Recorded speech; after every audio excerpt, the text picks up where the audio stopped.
நாம் ஜெபிப்போம். கிருபையும் அன்பும் இரக்கமுள்ள நல்ல தகப்பனே, இந்த நல்ல காலை வேளைக்காக உங்களுக்கு நன்றி செலுத்துகிறோம். உங்களுடைய பிரசன்னத்திலே நாங்கள் திளைத்தோம் ஆண்டவரே. உங்களுடைய கிருபையும் இரக்கம் இந்த காலை வேளை புதிதாக இருப்பதற்காக நன்றி செலுத்துகிறோம். உங்களுடைய வார்த்தையாகிய இந்த மன்னாவை நீர் எங்களுக்கு தந்த ஆசீர்வாதம் அடியேனை மறைத்து கர்த்தர் நீர் வெளிப்படும்படியாக ஜனங்களுக்கு தேவையான வார்த்தைகளை நீர் வைத்திருக்கிறேன். நீர் பேசும் ஆண்டவரை நாங்கள் கேட்கிறோம். இயேசுவின் நாமத்தில் வேண்டிக் கொள்வோம் நல்ல பிதாவே. ஆமென். Praise the lord. அது கொஞ்சம் அழகா இருக்கலாம், இந்த அளவுக்குலாம் நீங்க அழகா இருக்கக்கூடாது. அநியாயத்துக்கு அழகு மேல அழகாயிட்டே போறீங்க எல்லாரும். ஆமா, நிஜமா தான் சொல்றேன். விளையாட்டு சொல்றேன்னு நினைச்சுக்காதீங்க. நிஜமாவே பாக்குறதுக்கு அழகா இருக்கிறீங்க. கர்த்தர் நல்லவர். ஆமெனே இல்லையா? அவர் எப்போதுமே நல்லவர்.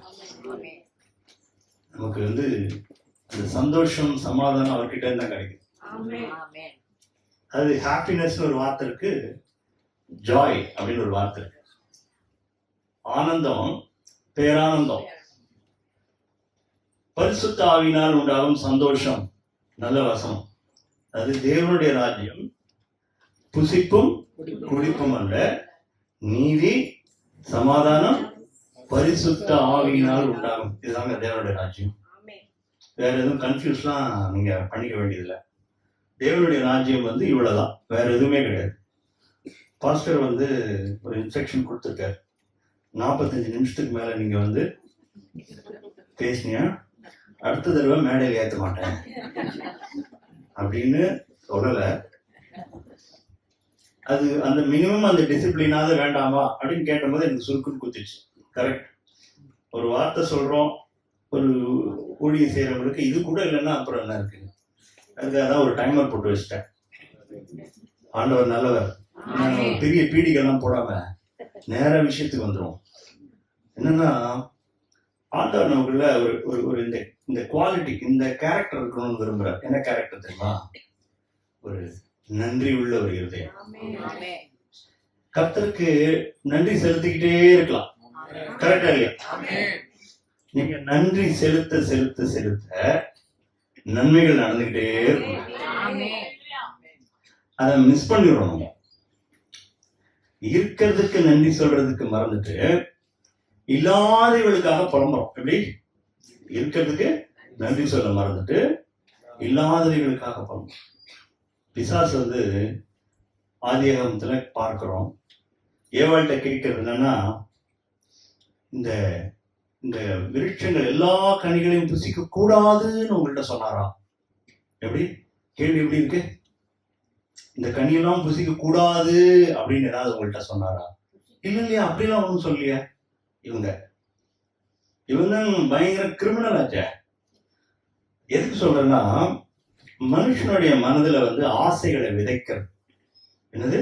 ஆசைகளை, பேராசைகளை, பொருளாசைகளை விதைக்கிறது.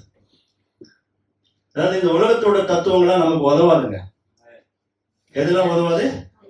அதனாலதான் நேற்றுதான் ஒரு விஷயம் படிக்கும்போது ரொம்ப சந்தோஷமா இருந்தது. எல்லாருக்கும் தெரியும், நானே வழியும் சத்தியமும். இத நம்ம தமிழ் லாங்குவேஜ்ல, நம்ம இப்ப இருக்கிற லாங்குவேஜ்ல சொன்னா எப்படி சொல்லலாம்? வழி, ஓகே, புரிஞ்சு போச்சு. ரஜினிகாந்த் எல்லாம் சொல்ல முடியாது, நம்ம ஆண்டவர் தான் சொல்ல முடியும்.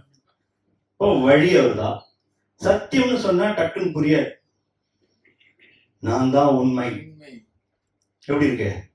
நான் தான் உண்மை அப்படின்னா என்ன சொல்றாரு? இன்டைரக்ட்லி ஆண்டவர் அதெல்லாம் பொய்ன்றார். அவர் பொய்ன்னு சொல்றது மற்ற ஆளுங்களை மாத்திரம் கிடையாது. The world system, இங்க கொடுக்குற ப்ராமிசஸ், நீங்க முன்னேறணும், அவனை போல ஆகணும், இவனை போல ஆகணும், அதுதான் கோல், இப்படிலாம் சொல்லி கொடுக்குறாங்களே. இது எல்லாத்தையும் குப்பையாக்கிட்டார் ஆண்டவர். ஆண்டவர் ஒரு கோல் செட் பண்ணிட்டார். என்ன கோல் சொல்லுங்க பார்க்கலாம். அவரை போல மாறுறதுதான் கோல். இதுல இப்போ மனசு சமாதானம் அடைஞ்சிடும். நான் இந்த வார்த்தை கேட்டோட நிஜமாவே ரொம்ப சமாதானம் வந்துச்சு. என்ன தெரியுமா? தேவையில்லாத கோல்லாம் வச்சுக்கிறது இல்லை. இப்போ இதுதான் கோல், அதுதான் கோல், இப்படி ஆயிடணும் அப்படி ஆயிடணும். எனக்கு கோல் ஜீசஸ் தான். அழகா ஒரு வசனம் சொல்லுது, பரிசுத்தமாகுதலோ உங்களுக்கு கிடைக்கும் பலன், முடிவோ. அதாவது என்னன்னா டெஸ்டினேஷனே நான் தான். இது வழி. இது இப்ப நம்ம வந்துட்டு இருக்கிறதெல்லாம் வழி. நீங்க ட்ரெயின்ல போயிட்டே இருக்கீங்க, நிறைய ஸ்டேஷன் பாக்குறீங்க. ஏதாவது ஒரு ஸ்டேஷன் நல்லா இருந்தா அங்க இறங்கிடுவீங்களா? யோசிச்சு பாருங்க. ஐயோ பிரமாதமான ஸ்டேஷன், இங்க இறங்கிடலாம். டிக்கெட் வாங்கினது எங்கேயோ வேற எங்கேயோ காஷ்மீருக்கு வாங்கியிருப்பீங்க. நடுவில் மத்திய பிரதேசல இறங்கிட்டு இங்க போதும், இங்க சூப்பரா அப்படி சொல்லுவீங்களா? அப்படிதான் நம்ம இருக்கோம். டெஸ்டினேஷனுக்கு ஆண்டவர் குறிச்சிட்டார். பரிசுத்தமாகுதலோ உங்களுக்கு கிடைக்கும் பலன். ஒரு வழியெல்லாம் பரிசுத்தமா இருங்க. அதுக்கு பரிசுத்தமாகிறதுக்கு கர்த்தர் புடமிடுறதுக்கு 1000 காரியங்கள் வாழ்க்கையில் அனுமதிக்கிறார். நீங்க என்னடா குயாமுயா கத்துறீங்க. சரி கத்துக்கிறார் ஆண்டவர், நீ கத்து, என்ன வேணாலும் பேசு. ஆனா கடைசியில எங்க கொண்டு போய் விடுறாரா? நித்திய ஜீவன். எல்லாரும் சொல்லலாம் நித்திய ஜீவன் சொல்லுவாங்க. அதாவது முடிவில்லாத ஒரு வாழ்க்கை. எந்த தகப்பனாவது தன் பிள்ளை சீக்கிரம் சாவணும் அப்படின்னு நினைப்பானா? கொஞ்சம் யோசிச்சு பாருங்க. என் பிள்ளை கொஞ்ச நாள் இருந்தா போதுங்க, ஒரு 30 வருஷம், அதுக்கப்புறம் சேர்த்துட்டா நிம்மதியா இருக்கும் அப்படின்னு நினைப்பீங்களா? என்னோட வயசு ஜாஸ்தியா இருக்கணும், அவன் பிள்ளையும் நான் பார்த்துட்டு போகணும், அவன் பிள்ளையும் பார்த்துட்டு போகணும். இத்தனை பேராசை இருக்கா இல்லையா? நிறைய பேர் பாக்குறாங்க, கொள்ளு பேரை அதுக்கு அடுத்த பேரையும் பார்த்துட்டு தான் போறாங்க. அப்படி இருக்கிற நமக்கே இவ்வளவு ஆசை இருக்குன்னா, தேவாதி தேவன் எல்லாருக்கும் மேலானவர், அவருக்கு நம்ம ரொம்ப நாள் இருக்கணும்னு ஆசை வராதா? வருமா வராதா? ஆக்சுவல் பிளானே கர்த்தருடையது, நம்ம பர்மனண்டா வாழறதுதான். ஏன் சொல்றேன்னா, நீ சாப்பிடுகிற நாளிலே சாகவே சாவாய் அப்படின்னு யார்கிட்ட சொல்ற? ஆதாம் கேவாளுக்கு சொல்ற. அப்ப சாகவே சாவா, நீ செத்துட்டாங்களாங்க. டெத் இனிஷியேட் ஆயிடுச்சு. எப்படி உங்களுக்குள்ள ஸ்டார்ட் ஆயிடுச்சு. இந்த மாதிரி இந்த கவுண்ட் டவுன் ஸ்டார்ட் ஆகிற மாதிரி என்ன ஆயிடுச்சு? Countdown started. நீ சாக போறடா, சாக போறடா, சாக போறடா, சாக போற. நீ வந்து ஸ்பிரிச்சுவலி டெட் ஆயிட்ட. இன்னும் கொஞ்ச நாள் ஆனா உயிரும் போயிடும், பாடி தூக்கி பறிச்சிருவாங்க. ஆனா கர்த்தருடைய சிந்தையில என்னவா இருந்தது? நம்ம நித்திய ஜீவன், அவரோடு கூட இருக்கணும். அவருக்கு சாவே கிடையாது, அப்ப அவர் பிள்ளைக்கு சாவே கிடையாது. இந்த பூமியில செத்துருவோம். நீங்க வேற டீச்சிங்க்கு போயிடாதீங்க. வேற டீச்சிங்ல குழப்பற கும்பல்லாம் இருக்குதுங்க இந்த ஊர்ல. இங்கேயே பர்மனண்டா இருந்து இங்கே கார் ஓட்டிங்கன்னா சுத்தி இருக்கணும்னு ஆசை. அதெல்லாம் நடக்காது. 2ஆம் மரணம்னு ஒண்ணு இருக்கு, முதல் மரணம் ஒண்ணு இருக்கு. நமக்கு மட்டும்தான் முதல் மரணம், 2ஆம் மரணம் நமக்கு கிடையவே கிடையாது. ஆமென் சொல்லலாமா? ஏன் கிடையாது? ஏன்னா கர்த்தரோடு பர்மனண்டா இருக்க போறோம். அதுக்கு சிந்தை உள்ளவர்களா நம்ம எப்போதுமே அந்த மைண்ட் இப்பயே இருக்கும். நீங்க கிறிஸ்துவுடனே கூட எழுந்தது உண்டானால் பூமியில் உள்ளவர்கள் அவரிடத்துல வீட்டிருக்கிற அந்த காரியங்களிலேயே நீங்க நாட்டம் உள்ளவர்களா இருக்கு. புரியுதா உங்களுக்கு? ஒரு வசனம் சொல்லி ஆரம்பிக்கிறேன். சங்கீதத்தின் புஸ்தகம்.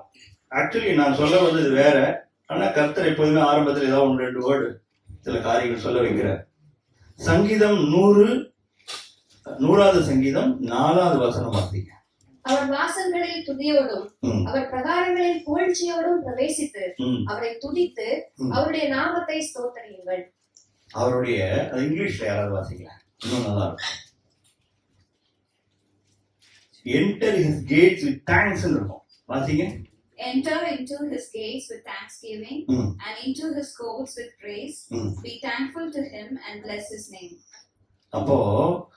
இப்போ அவருடைய கேட்குள்ள சந்தோஷமாய் தேங்க்ஃபுல் ஹார்ட்டோட நுழையணும்னு போட்டிருக்கு. துக்க முகத்தோடு இல்லை. எப்படி போனோம்? சந்தோஷமா தேங்க். அது எப்படி பிரதர் எல்லா நேரத்துல போக முடியும்? நீங்க கேட்கிற கேள்வி மைண்ட் வாய்ஸ் கேட்டுச்சு. எல்லா நேரத்துல எப்படி போக முடியும்? அப்படிலாம் முடியாது. துக்கமா அவ்வளோ பிரச்சனையில நம்ம மாட்டிட்டு இருக்கும்போது நம்ம எப்படி சந்தோஷமா தேங்க்யூ லார்ட் சொல்ல முடியுமா அப்படின்னு நீங்க கேட்கறீங்க. கரெக்டா? ஆனா பைபிள் என்ன சொல்லுது? எல்லாவற்றிலையும் எப்பொழுதும் 2 விஷயம். ஒன்னு டைம், இன்னொன்னு மேட்டர். மேட்டர்லயும் சந்தோஷமா இரு. ஏன் சொல்லுங்க? ஏன் அப்படி போட்டு சொல்லுங்க பார்க்கலாம். ஒரே ஆன்சர் தான், கர்த்தர் நல்லவர். கர்த்தர் கெட்டவரா இருந்தா நீங்க இதை நம்ப வேண்டாம். எல்லாத்தையும் சோத்திரம் பண்ண வேண்டிய அவசியம் கிடையாது. கர்த்தர் தான் நல்லவராச்சே. அப்ப நல்லவரா இருந்தா நல்லதுதான் அனுமதிச்சிருப்பாரு வாழ்க்கையில. அவரிடத்தில் அன்பு கூறுகிறவர்களுக்கு சகலமும் நன்மைக்கு ஏதுவாதான் நடக்குதுங்க. கன்ஃபார்ம் அது. ஆமென் சொல்லாமா? மாற்றமே கிடையாது. உங்க வாழ்க்கையில இப்ப நடக்கிறது நல்லதுக்கு. நல்லதுக்கு. உங்க வாயிலிருந்து ஜீவனை பேசிக்கிட்டே இருக்கு. என்ன பேசணும்? ஜீவனை பேசுங்க, நன்மையானதை பேசுங்க, நடக்க போறதை பேசுங்க, கர்த்தரை துதிங்க. துதி என் வாயில எப்போதும் இருக்கணும். எனக்கு ஒரு ஐயாவை தெரியும், நம்ம ராஜரத்னம் ஐயா, நல்லா எல்லாருக்குமே தெரியும். அவர்கிட்ட நீங்க எது சொன்னாலும் சரி, கர்த்தர் நல்லவர் தான் சொல்றாரு. அவர் ஏதோ சும்மா பேச்சுக்கு சொல்றாருன்னு நினைச்சேன் நான். அதை அவருடைய ஆட்டிடியூடவே மாத்திட்டாரு. நம்ம மைண்ட்ல எப்போதுமே வாயில என்ன வரணும்? ஏதாவது பிரச்சனை சொன்னா கர்த்தர் நல்லவர், கர்த்தர் நல்லவர், கர்த்தர் நல்லவர், இதை சொல்லிக்கிட்டே இருக்கும். நமக்குள்ள என்ன இல்லைன்னா அந்த நன்றி உள்ள இருதயம் இல்ல. நிறைய நேரம் அதனாலதான் நமக்கு பிரச்சனைகள் வரும். ஒரு 10 குஷ்டரோகிகள் இருந்தாங்க. ஆண்டவர்கிட்ட ஐயரே, ஆண்டவரே என்ன பண்ணுங்க, சுகமாக்குங்க அப்படின்னு வந்தார். லூக்கா எழுதின சுவிசேஷம் 17 அதிகாரம் வாசிச்சிருவோம். 17 அதிகாரம் 12-18 வரைக்கும் வாசிங்க. அவர் ஒரு கிராமத்தில் பிரவேசித்த போது குஷ்டரோகம் உள்ள மனுஷர் 10 பேர் அவருக்கு எதிராக வந்து தூரத்திலே நின்று, இயேசு ஐயரே, எங்களுக்கு இறங்கும் என்று சத்தமிட்டார்கள். அவர்களை அவர் பார்த்து, நீங்கள் போய் ஆசாரியர்களுக்கு உங்களை காண்பீங்கள் என்றார். அந்தபடி அவர்கள் போகையில் சுத்தமானார்கள். அவர்களில் ஒருவன் தான் ஆரோக்கியமானதை கண்டு திரும்பி வந்து உரத்த சத்தத்தோட தேவனை மகிமைப்படுத்தி அவருடைய பாதத்திற்கே முகங்குப்புற விழுந்து அவருக்கு ஸ்தோத்திரம் செலுத்தினான். அவன் சமாரியனாய் இருந்தான். இப்போ அவர்களில் ஒருவன், 15வது வசனம், அவர்களில் ஒருவன் தான் ஆரோக்கியமானதை கண்டு, அவங்க அதோ ஒரு 10 அடி டிஸ்டன்ஸ் எல்லாம் போல, கிலோமீட்டர் கணக்குல போயிட்டாங்க. அதனால ஆண்டவர் 10 அடி டிஸ்டன்ஸ் எல்லாம் சரி பண்ணிருக்க மாட்டார். என்ன பண்ணிருப்பாரு? நீ ஆசாரியனுக்கு காமினா அவன் போறான், அவன் எங்கேயோ போகிற வழியிலே சொஸ்தமாக்குற. நிறைய இயேசு சொஸ்தமானதை டிஃப்ரெண்ட் வேலை பார்க்கலாம். நீங்க ஒருத்தன் கண்ணுல உமிழ் நீர் எடுத்து பூசி போய் கழுவுகிறாரு, ஒருத்தர் தொட்டு சுகமாக்குறாரு, ஒருத்தர் நீ பிழைப்பாயின்னு சொல்றாரு. பாத்தீங்களா?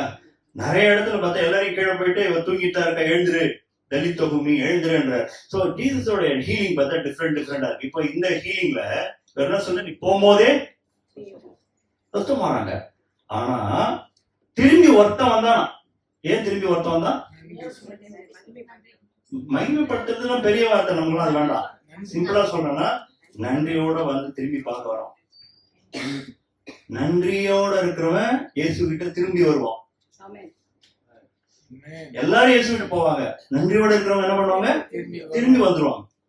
இதுதான் இதுல இருக்கிற மேட்டர். இப்போ திரும்பி உரத்த சத்தத்தோட தேவனை மகிமைப்படுத்தி, அடுத்தது அவருடைய பாதத்தகரே முகங்குப்புற விழுந்து அவருக்கு ஸ்தோத்திரம் செலுத்தினான். இதை பார்த்து இயேசு என்ன சொன்னார்? அடுத்த வசனம், அப்பொழுது இயேசு சுத்தமானவர்கள், கர்த்தருக்கு கால்குலேஷன் பிரமாதத்துக்கு. ரக்ஷா சபையில எத்தனை பேர் வராங்க, எத்தனை பேர் 8:15 வராங்க, 8:15 அப்புறம் எத்தனை பேர் இப்ப இயேசு சொல்லுவார். யாரெல்லாம் 8:25, 8:30, 35 இப்படி லைனா வராங்க. எப்போ ஆராதனை பண்ணி செய்தி மட்டும் கேட்டா போதும்னு நினைக்கிறவங்க அதுக்கெல்லாம் கால்குலேஷன் வச்சு கிளீனா நீங்க வச்சிருப்பாரு, கேட்டா சொல்லுவார். இப்போ இந்த சுத்தமானவர்கள் 10 பேர் ஆச்சு. நான் 10 பேர் சுத்தம் பண்ண, மீது 9 பேர் எங்கன்னு கேட்கிறாங்க. தேவனை மகிமைப்படுத்துறதுக்கு இந்த அந்நியனை தவிர எவனுமே காணும். இது வருத்தப்பட்டு சொல்றது, வேற யாருமே காணுமே. அந்த நன்றி உணர்வே இல்லையப்பா அவங்கள்ட்ட. அந்த பேசிக் அந்த நன்றி இருக்க வேணாமா? குஷ்டரோகத்தை யாராவது சரி பண்ண முடியுமா? ஒரு வார்த்தை சொன்னேன், பிரமாதமா சரியாயிட்டுங்க, அதுக்கு என்கிட்ட ஒரு நன்றி சொல்லக்கூடாதாப்பா? அந்த தேங்க்ஸ் இல்லையா உண்டு, அந்த ஆட்டிடியூட் இல்லையா? தேங்க்ஸ்ங்கிறது வாயில வர வார்த்தை இல்ல. தேங்க்யூ அப்படி சொல்றது வாயில ஒரு வார்த்தை இல்ல. நிறைய பேர் சும்மா வாயில இருந்து தேங்க்ஸ் எல்லாம் சொல்ற கும்பலா இருக்கு. கர்த்தருக்கு அது கேட்கல. நன்றி உள்ள ஒரு இருதயம், அந்த ஆட்டிடியூட், அந்த நன்றி உள்ள இருதயம் எங்க இருந்து வரும் சொல்லுங்க பார்க்கலாம். உள்ளத்துலதான் வரும், இல்லன்னு சொல்ல, உள்ளதான் சொல்றேன். ஆனா எப்படி வரும்? அதுக்கு சோர்ஸ் என்ன? ஹாப்பியாரவங்க நிறைய பேர் இருக்காங்க, ஆனா தேங்க்ஸ் சொல்லாதவங்களும் இருக்காங்க. எப்போ வரும் தெரியுமா? தாழ்மையா இருந்தா வரும். எப்படி? தாழ்மையா இருந்தீங்கன்னா அதுதான் சோர்ஸ். நீங்க தாழ்மையா இருந்தீங்கன்னா நன்றி சொல்லாம இருக்க மாட்டீங்க. நிறைய பேர் நன்றி பெரியவங்களுக்கு சொல்லுவாங்க, சின்னவங்களுக்கு சொல்ல மாட்டாங்க. அது தெரியுமா உங்களுக்கு? நீங்க உங்க ஹஸ்பண்ட்ஸ்க்கு, ஒய்ஃப்க்கு சொல்றீங்களா நன்றி? சொன்னா சந்தோஷம். உங்க பசங்களுக்கு நீங்க நன்றி சொல்லுவீங்களா? அது ஆள் முக்கியம் கிடையாது, ஆள் மேட்டர் கிடையாது. டேக் இட் ஃபார் கிராண்டடா எல்லாத்தையும் எடுத்துக்க முடியாது. இன்னைக்கு நான் இருப்பதும் நிர்மூலமாகாது இருப்பதும், நான் சொல்றேன், உங்களுக்கு 1000 பிரச்சனை இருக்கும், ஏகப்பட்ட விஷயம், டேர்ம்ஸ் அண்ட் கண்டிஷன்லாம் வச்சிருப்பீங்க, ஏகப்பட்ட லிஸ்ட் வச்சிருப்பீங்க, ஒரு பெரிய ஒரு ப்ரொவிஷன் ஸ்டோர் பில்லு மாதிரி. நான் சொல்றேன், ஆனா எவ்ரிடே மார்னிங் உயிரோடு இருக்கிறதுக்கு எனக்காவது நன்றி சொல்லிருக்கீங்களா? வெரி சிம்பிள் பேசிக் ஒண்ணு சொல்லணும்னா எதுக்கு சொல்லணும்? நான் உயிரோடு இருக்கேன். உன்னை உயிரோடு எதுக்கு தெரியுமா வச்சிருக்காரு? எதுக்கு சொல்லுங்க? இன்னைக்கும் உங்களை சாட்சியா வைக்கிறதுக்கு, அவரை போல மாத்துறதுக்கு உங்களுக்கு ஒரு வாய்ப்பு கொடுத்துருக்காரு. ஆமீன் சொல்லாமா? இன்னைக்கு எனக்கு ஒரு வாய்ப்பு கொடுத்துருக்காரு. எதுக்கு? அவரை போல வாழறதுக்கு. அவரை போல வாழறதுக்கு எனக்கு ஒரு வாய்ப்பு கொடுத்துருக்காரு கர்த்தர். அதுக்கு பேசிக் திங்க் தேங்க்ஸ் சொல்ல வேண்டாமா? தெசலோனிக்கேயர் வாசிக்கிறோம், 5:18 வாசிங்க.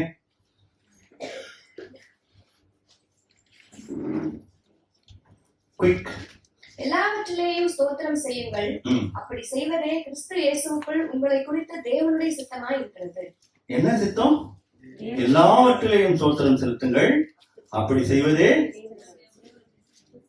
நீங்க பாருங்க, அடுத்தது அதே மாதிரி ரோமர்ல பவுல்ல 5:20 சொல்றாரு, வாசிங்க. ரோமர் 5:20. மேலும் மீறுதல் பெருகும்படிக்கு நியாயப்பிரமாணம் வந்தது, அப்படி இருந்தும் பாவம் பெருகிற இடத்தில் கிருபை அதிகமாய் பெருகிற்று.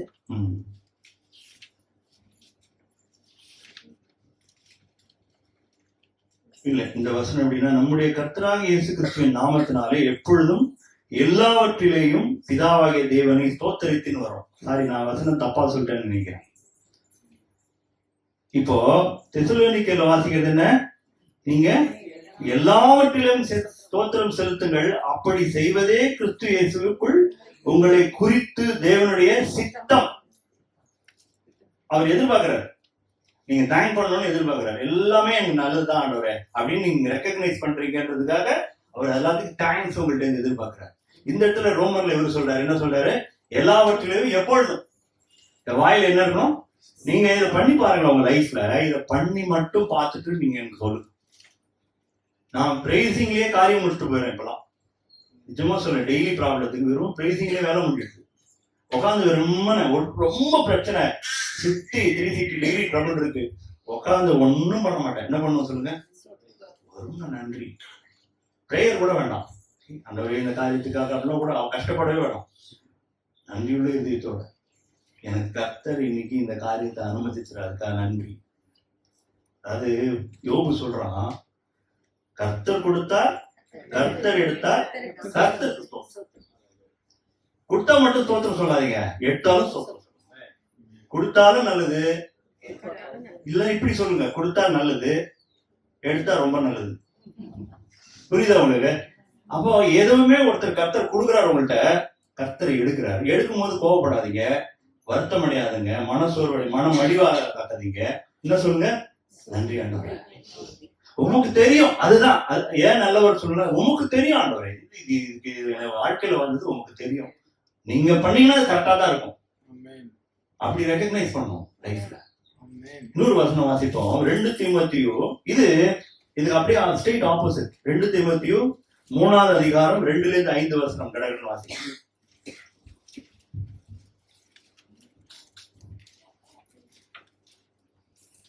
எப்படியெனில் மனுஷர்கள் தற்பிரியராயும் பணப்பிரியராயும் வீம்புக்காரராயும் அகந்தை உள்ளவர்களாயும் தூஷிக்கிறவர்களாயும் தாய் தகப்பன்மாருக்கு கீழ்ப்படியாதவர்களாயும் நன்றி அறியாதவர்களாயும் பரிசுத்தம் இல்லாதவர்களாயும் சுவாப அன்பு இல்லாதவர்களாயும் இணங்காதவர்களாயும் அவதூறு செய்கிறவர்களாயும் இச்சை அடக்கம் இல்லாதவர்களாயும் கொடுமை உள்ளவர்களாயும் நல்லோரை பகைக்கிறவர்களாயும் துரோகிகளாயும் துணிகரம் உள்ளவர்களாயும் இருமாப்புள்ளவர்களாயும் தேவ பிரியராயிராமல் சுகபோக பிரியராயும் தேவ பக்தியின் வேஷத்தை தரித்து அதன் பலனை மறுதளிக்கிறவர்களாயும் இருப்பார்கள்.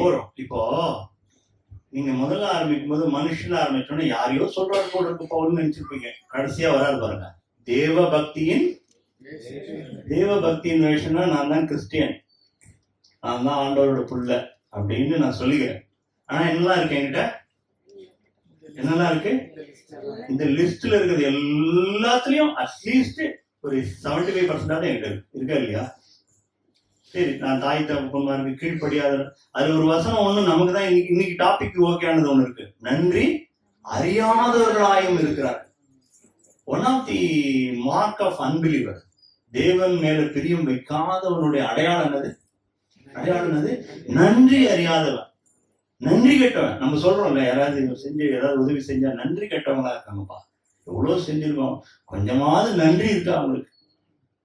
ஆக்சுவலி நாம நினைக்க கூடாது இந்த மாதிரி. ஏன் சொல்லுங்க, அந்த நன்றிக்காக நீங்க வேலை செஞ்ச மாதிரி ஆகும். உங்களுக்கு நன்றி செலுத்தணும் அப்படின்னு நீங்க நினைக்கிறீங்க, வேண்டான்றது. நன்றி செலுத்தாதபடிதான் ஆண்டவர் வேறுண்டே வைக்கிறார் உங்களுக்கு, எங்களை உடைக்கிறதுக்கு தான் வைக்கிறார். அந்த நன்றிக்கு தான் நீ வேலை செஞ்சியா அப்படின்னு நம்மளை கேட்கிற மாதிரி இருக்குது. அவங்க எப்படி வேணாலும் இருந்துட்டு போட்டோம், ஆனா நம்ம எப்படி இருக்கணும், ஆண்டவர்கிட்ட நன்றி உள்ளவர்களா இருக்கணும். அது one of the mark of believer. கர்த்தருடைய பிள்ளையுடைய ஒரு அடையாளம் என்ன, எனக்கு எப்போதும் நன்றி இருந்துகிட்டே இருக்கும். கர்த்தர் கெட்டது நடந்தாலும் நல்லது நடந்தாலும், கெட்டது நடந்தா கொஞ்சம் சோகமுகத்தோட நன்றி சொல்லுங்க, அவ்வளவுதான். வேற ஒண்ணும் இல்லை, அப்பயும் நன்றி தான் சொல்லணும். தூஷிக்கிற வார்த்தையோ முறுமுறுக்கிற காரியங்களோ எதுவும் உங்க வாயிலிருந்து வரக்கூடாது. இப்போ பரிசுத்தம் இல்லாதவர்கள், சுபாவ அன்பு இல்லாதவர்கள், தற்பிரியர்னு யாரு? எனக்கு எல்லாம் நடந்தா போதும், எனக்கு வேணும், என்ன பிரியப்படுத்துறது, எப்படி தன்னையே பிரியப்படுத்துற ஒரு வாழ்க்கை, அவனுக்கு நன்றியே இருக்காது. இன்னொருத்தரை பத்தின கன்சர்னே இல்லாத ஒரு வாழ்க்கை. பணப்பிரியர், வீம்புக்காரர், அகந்தை உள்ளவர், தூஷிக்கிறவர், தாய் தகப்பன்மாருக்கு கீழ்ப்படியாதவர், பரிசுத்தம் இல்லாதவர். இத்தனை லிஸ்ட் இருக்கு. இத்தனை லிஸ்டையும் கொடுத்து அதுல ஒரு விஷயம் முக்கியமா கொடுக்குறாரு, ஒரு மோசமான விஷயத்துல நன்றி அறியாதவர்களாயும் இருக்கிறார். நாமளும் அப்படி இருக்கலாமா? யோசிச்சு பாருங்க, கொஞ்சம் இருந்துட்டா நம்ம எவ்வளவு பெரிய பாவி ஆயிடும். கர்த்தர் செய்த நன்மைகள் கொஞ்சமா நஞ்சமா நம்ம கொஞ்சம் யோசிச்சு பாருங்க. ரட்சிக்கப்பட்டதே பெரிய நன்மை தானே. இருக்கிறதுலயே பெரிய மிரக்கல் புதிய ஏற்பாடுல என்னது? ரட்சிக்கப்படுறது. எனக்கு அந்த அற்புத செயலியே, இந்த மிரக்கல் செயலியெல்லாம் சொல்லாதீங்க. உங்களை நீங்க சபையில உட்கார வச்சிருக்க, அதுவே பெரிய விஷயம். எத்தனை பேர் ஆமென் சொல்லுவீங்க? இன்னைக்கு என்ன சபையில வச்சிருக்காரு? அவருடைய பரிசுத்த சபைங்க, அவருடைய பரிசுத்த சபை, அவருடைய பிள்ளைகள் நம்மலாம், அவருடைய கம்யூனிட்டி. இந்த கல்லின் மேல் என் சபையை கட்டுவேன், பாதாளத்தின் வாசல்கள். அப்படி அவருடைய கனவு மாதிரி, அது ட்ரீம் மாதிரி. ஜீசஸ் இப்படிதான் வரணும்னு எதிர்பார்த்திருக்க ஒரு ஆர்மி, அவருடைய சேனை நம்பலாம். புரியுதா உங்களுக்கு? அப்படி நம்மள அங்க வச்சிருக்கிறாரு. நம்ம எப்படி இருக்கணும்னா இந்த மாதிரி குட் குவாலிட்டிஸ் நமக்குள்ள இருக்கணும்னு எதிர்பார்க்க.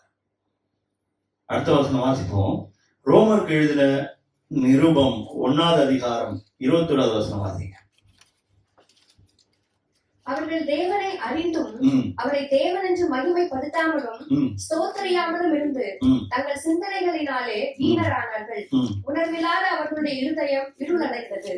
அவர்கள் இடத்துல நம்மளை போட்டுக்கணும். யாரையோ சொல்றாங்க போல் இருக்கு, நமக்கு சம்மந்தம் நினைச்சிடாதீங்க, நம்மளுக்கு தான் போட்டிருக்கு. அவர்கள் தேவனை அறிந்தும், நம்மள அறிந்திருக்குமா இல்லையா? அறிந்தா நான் என்ன பண்ணணும்? அடுத்த வேலை மகிமைப்படுத்தணும், நன்றி செலுத்த. ரெண்டும் ஒண்ணுதான். மகிமைப்படுத்துறது, நன்றி செலுத்துறது. அப்போ நான் மகிமைப்படுத்தாமல் இருந்தா என்ன ஆகும்? வேதத்துல போட்டிருக்கு. நான் மகிமைப்படுத்தாமலும் ஸ்தோத்திரியாமலும் இருந்தால் என்ன ஆகும்?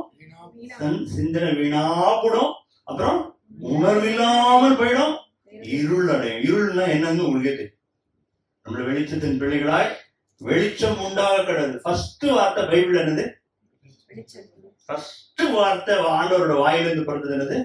வெளிச்சம் உண்டாக கடவுள். நம்மள வெளிச்சம் கொடுத்தாரா இல்லையா? நம்மள இருளின் பிள்ளைகள் கிடையாது, வெளிச்சத்தின் பிள்ளைகள். ஆமென் சொல்லலாமா? கர்த்தர் அப்படி நம்மள வெளிச்சத்தின் பிள்ளைகள், மற்றவங்களுக்கு சாட்சியா வச்சிருக்கிறார். அதாவது ஒரு விளக்க என்ன பண்ணணுமா, விளக்கு தண்டின் மேல, லைட் ஸ்டாண்டு மேல வைக்கணும். எங்க வைக்கணும்? யாராவது எடுத்துன்னு போய் அடியில் வைக்குமான்னு கேட்கிறார். கரெக்டா இல்லையா? எடுத்துன்னு போய் காட்டில் அடியில எல்லாம் மூடி வைக்குமா? எந்த பைத்தியமா அதை செய்யுமான்னு கேட்கிறார். அப்ப என்ன சொல்ல வராரு? என்ன சொல்ல வராரு? அதாவது என்னை பார்த்து தலையை பிச்சுக்கணும், என் கூட இருக்கணும். நேரம் எல்லாத்துக்கும் நன்றி சொல்லி சுத்தின்னு இருக்காங்க. பைத்தியமா அப்படி மண்டையை பிச்சுக்கணும். அதாவது நம்மளை பார்த்து நம்ம வந்து ஒரு விதமா இருக்கணும். ஓப்பனா சொல்றேன், ஒரு மாதிரியா இருக்கணும். எப்படி இருக்கணும்? நிஜமா சொல்றேன், பைத்தியம்னு நம்மள நினைக்கணும். இவன் பைத்தியம்பா, கடவுள் கடவுள் எப்ப பார்த்தாலும் என்ன 2-3 தடவை எங்க வீட்டுல கேட்டான், பைத்தியமா பிடிச்சிருக்கு அவர் ஏசி ஏசின்னு இருக்க எப்ப பார்த்தாலும். அப்பா ரீச் ஒரு லெவலுக்கு வந்துட்டம்பா. ஏன்னா ஆண்டவரே பைத்தியம் தான் வந்து பார்த்தாங்க. அவருக்கு ஏதோ ஆயிடுச்சுன்னு சொல்லி எல்லாம் வந்தாங்க. அது தெரியுமா உங்களுக்கு? ஆவிக்குரியவனை நிதானிக்க முடியாதான், அதான் மேட்டரு. அவன் பார்வையில பைத்தியம்னு சொல்லிட்டானா நீங்க வந்து ஸ்பிரிச்சுவலா குரோ ஆயின்னு இருக்கீங்கன்னு. நீ இதுக்கெல்லாம் நன்றி சொல்றான். கெட்டது நடந்திருக்கு, இதுக்கு போய் அவன் நன்றி சொல்லுவான். இப்பயும் கடவுள் நல்லதுன்றான். அவனுக்கு புரியவே புரியாது. நிஜமா சொல்றேன், எங்க ஆபீஸ்ல என்ன ஒரு மாதிரியா தான் பாக்குறாங்க. பார்க்கட்டும்ன்றேன், நான் டெமான்ஸ்ட்ரேட் பண்ணி காட்டணும். எதுக்கு? என் இயேசுக்கு நான் தான் டெமான்ஸ்ட்ரேஷன், நான் தான் சாட்சி. ஆண்டவர் சொன்னாரு, எனக்கு நீங்கள் சாட்சிகளா இருக்கு. இதுதான் முக்கியம். நீ சாட்சியா இரு. நீ பணம் சம்பாதிக்கிறது, அந்த காரியம் பண்றது, இந்த காரியம் எல்லாம் ரெண்டாவது. அதெல்லாம் நான் தருவேன். தேவனுடைய ராஜ்யத்தின் நீதியின் தேடு, மற்றவெல்லாம் கூட கூட. இந்த வார்த்தை யூஸ் பண்ணீங்க, கூட. ஃப்ரீ, இதெல்லாம் ஃப்ரீ, எல்லாம் ஃப்ரீ. நீங்க எவ்வளவு பணம் காசு வச்சிருந்தாலும் ஃப்ரீ. நீ தேட வேண்டியது இது. எல்லாருக்கும் காமி, எதை தேடணும்னு காமியா. அவனுக்கு மத்தவங்க பாக்குற வந்து நான் எதை தேடுறேன்னு பாக்கணும். எனக்கு ஒரு எனக்கு நல்ல ஒரு ஃப்ரெண்டு ஒருத்தர் எனக்கு கூட இப்ப ஜாயின் பண்ணியிருக்காரு. உனக்கு கொஞ்சம் கூட பணாசையே இல்லை என்ன? அப்பாடா, சந்தோஷமா இருந்தது. இது எனக்கு பெருமைப்படுத்துறதுக்கு அவன் பார்த்துட்டு சொல்றான், பணாசையே இல்லையே உனக்கு அப்படிங்கிறான். இப்ப இதெல்லாம் தானே சாட்சி. அப்ப ஆனா பணம் சம்பாதிக்கிறேன், அவன் பாக்குறான், பணம் சம்பாதிக்கிறேன், கஷ்டப்படுறேன், உழைக்கிறேன், ஆர்டர் எடுக்கிறேன், வேலை செய்யறேன், பேமெண்ட்ஸ் எல்லாம் பாக்குறான். ஆனா பண ஆசை இல்லைன்னு ஒருத்தர் சொல்றான். அப்ப ஏதோ ஒரு காரியத்தை என்கிட்ட பாக்குறான்ல, நான் இழக்கிறத பாக்குறான்ல. அதாவது பண ஆசை பிச்சைக்காரன் கூட இருக்கும். பணக்காரனுக்கு தான் பண ஆசை இருக்குன்னு நினைச்சுக்காதீங்க. பிச்சைக்காரன் கிட்ட இருந்து அவனுடைய அந்த இதை பிடிங்கன்னு ஓடுங்க பார்க்கலாம். பிச்சைக்காரன் கிட்ட இருந்து பிடிக்கிறீங்கன்னு வச்சுங்களேன், அவனுக்கு எப்படி இருக்குன்னு பாருங்க. அவனு அப்படியே சந்தோஷமா சிரிச்சுனே இருப்பானா? கெட்ட வார்த்தையிலே திட்டுவான் அவங்கள. அப்ப அவனுக்கு மட்டும் பண ஆசை இருக்குதானே செய்யுது. அப்போ எனக்குள்ள அந்த நன்றியுள்ள இருதயம் இருந்ததுன்னா போதும் என்கிற மனதுடனே கூடிய தேவ பக்தி மிகுந்த ஆதாயம். இதான நம்ம படிக்கிறோம், ஆனா விட்டுறோம். போதும் என்கிற மனதுடனே கூடிய. அதனாலதான் யாராவது என்ன பெருக பண்ணுவார், அதை பண்ணுவார், இது பண்ணுவார், அந்த மசாலா எல்லாம் கண்டுக்கவே மாட்டாங்க. இந்த பெருக பண்ணுவார், இடப்பக்கம் வலது பக்கம் பெருக பண்ணுவார்னா குண்டாதான் ஆகும். அதுதான் சொல்றாங்க போல இருக்கு அவங்க. இல்ல அது எனக்கு இந்த புதிய ஏற்பாட்டுல அது என்னோட டீச்சிங் கிடையாது. வித்துட்டு வாங்குறாரு, எல்லாத்தையும் விட்டா என்ன பின்பற்றணும்னா என்ன பண்ண, எல்லாத்தையும் வித்துட்டு வாங்குறாரு. யாராவது நீங்க சொன்ன வித்துட்டு வந்துருக்கீங்க? அப்போ எல்லாத்தையும் வித்துட்டு வாங்க. நாளைக்கு வரும்போது அடுத்த வாரம் சபைக்கு வரும்போது ₹1 இல்லாம வந்து நிக்கணும் அப்படி சொன்னா வருவீங்களா நீங்க? எல்லார்கிட்டையும் கர்த்தர் அதை சொல்லலையே. சகையு கிட்ட அப்படி சொல்லலையே. சகையு பாதி தான் கொடுக்குறேன்னா இந்த வீட்டுக்கு, அங்கேயும் சொல்லல நீ எல்லாத்தையும் கொடுத்தாதான். அந்த சகையு கிட்ட அந்த வார்த்தையை அவர் சொல்லவே இல்லையே, நீ எல்லாத்தையும் கொடுத்தாதான் உனக்கு ரட்சிப்பு வரும். எங்கேயாவது சொன்னாரா? இவனுக்கு மைண்டு பூரா காசுதான் இருக்குது. யாருக்கு? இந்த பயலுக்கு, ரிச் எங்களுக்கு மைண்டு பூரா காசு இருக்கு. ஆனா இயேசுவை ஃபாலோ பண்ணணும்னு ஆசை மட்டும் இருக்கு. ஆனா நல்ல கொஸ்டின் தான். நித்திய ஜீவனை சுதந்திரிக்க நான் என்ன பண்ணணும்? சரியான கேள்வி, கரெக்டான ஆள் கிட்ட. வேற எங்கேயோ தப்பான கேட்கல, இயேசு கிட்ட தான் கேட்கிறான். கரெக்டான கேள்வியோட வந்தான், கரெக்டான ஆள் தான் பார்த்தா. ஆனா கரெக்டானது கிடைக்கல. ஏன்? பொருளாசை. நன்றி அறிதல் இல்லைன்னா இந்த பொருளாசைக்கு லீட் பண்ணும். ரியலி இதுக்கு பின்னாடி இருக்கிற ஆவிக்குரிய அர்த்தம் அதுதான். அடுத்த வசனம், அப்போ இருளடையாதபடி காத்துக்கணும்னா நான் என்ன பண்ணும்?